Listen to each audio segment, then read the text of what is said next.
Major Democrat caught stealing $500,000 from taxpayers, but what he did with it will make you sick. By Matt Palumbo for mpolitical.com.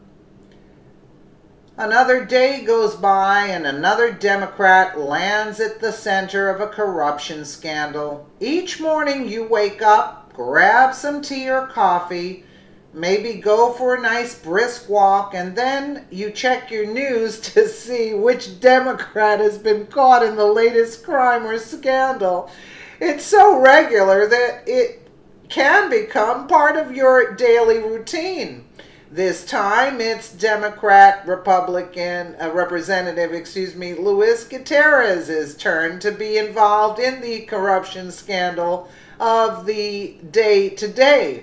This is the same man who got himself arrested at a Capitol Hill protest, along with two other protesters demanding action on DACA. They have stormed the steps of Congress and apparently planned on getting arrested ahead of time.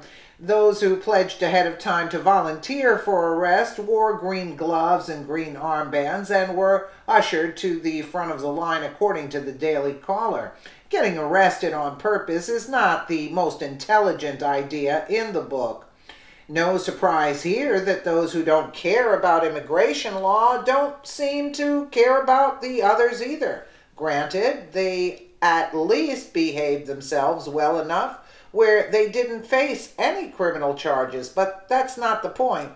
It won't be the only time Gutierrez has found himself walking a thin line on the edge of the law. He announced last week that he won't seek re-election after 24 years on the job. Perhaps revelations of how he handles his campaign funds or why? Could his lack of interest in seeking re-election be due to a scandal involving mishandled funds? According to the Washington Free Beacon, Zoraida Gutierrez, his wife, has collected more than $430,000 from Gutierrez for Congress. Lewis's campaign committee since 2010.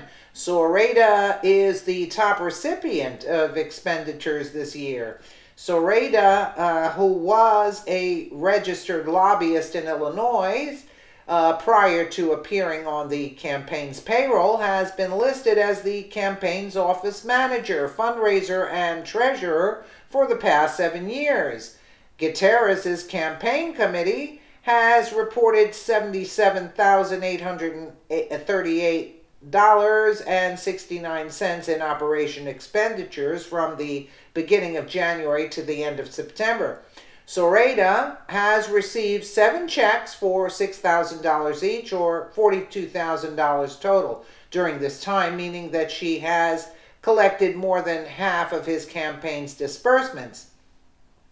This is not the first time Zoraida has been the top recipient of cash from her husband's campaign. When Zoraida first joined the campaign in 2010, she was paid $44,000 from its war chest. In 2012, Zoraida's payments rose to $93,000. In 2014, Zoraida pulled in $110,000. In 2016, she collected $125,856.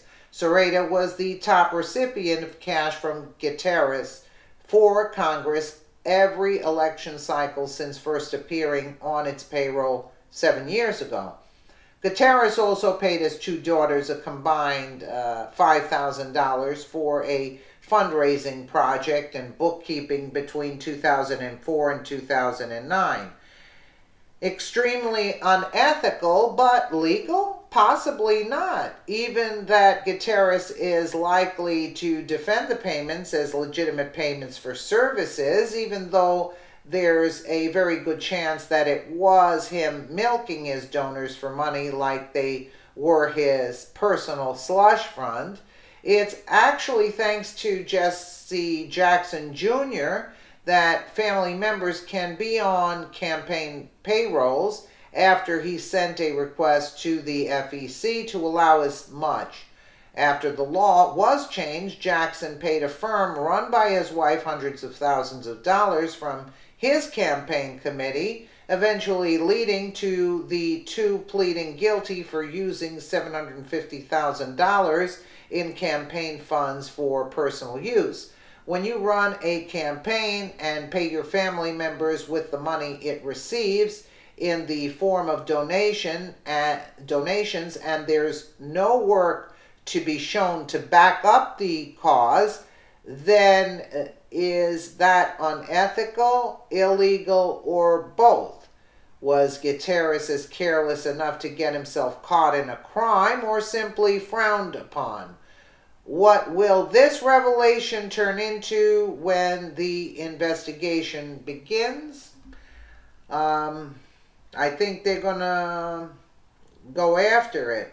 I don't know. I don't know what to say. I mean, he's scamming it, and he's a Democrat, and he's a nut job too, out there getting himself arrested all the time. Let me know what you guys think in the comments below, and again, thank you so much for watching.